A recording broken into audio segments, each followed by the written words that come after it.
Ne këtu zonja kanë mandatuar qytetarët shqiptar dhe nuk na tregoni ju se si e trajtojmë ne fjalën kuvendin e Shqipërisë. Unë dhe kolegët e mi jemi përjashtuar prej 30 ditësh nga parlamenti, ashtu si që jemi përjashtuar dhe mandatin e kaluar me muaj të tërë. Po pse jemi përjashtuar për 30 ditë? Le t'u themi qytetarëve të shqiptar, ato të vërteta që ju keni frikë t'i bëni transparent dhe nuk lejoni media që t'jetë prezent. Jemi përjashtuar për 30 ditësh sepse kemi protestuar kundra Belinda Ballukut, e cila u more pandehur nga Spaku dhe në vend që të mbante përgjegjësi politike, ju e morët në mbrojtje. Në çdo vend demokratik, një zyrtar i lartë i akuzuar nga drejtësia jep dorëheqjen.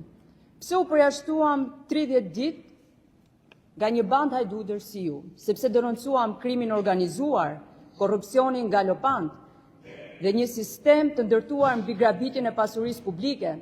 Pse u përjashtuam ne deputetët e opozitës? Sepse protestuam dhe guxuam të përmendim emra, të përmendim afera, tendrat e dyshim, lidhjet e pushtetit me oligarkët, krimin organizuar.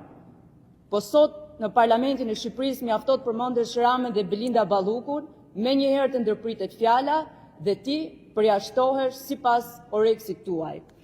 Ky parlament fatkeqësisht nuk është më i qytetarëve shqiptar, por ky parlament është kthyer një mbrojtër Gysit, të Belindës, të Mirlindes, të gjithë ju që keni kapur peng këtë vend dhe po e trajtoni si plaç për interesat tuaja.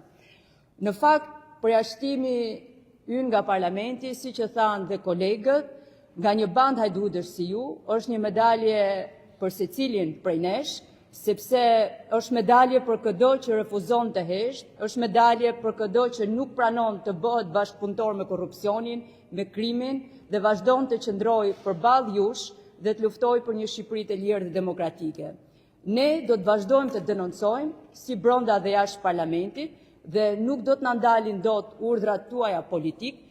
Prandaj mësoni me këtë realitet, vazhdoni përjashtimet tuaja kundra ligjit rregullores kushtetutës dhe përgjigjen do ta merrni me datë 24 ora 17. Faleminderit.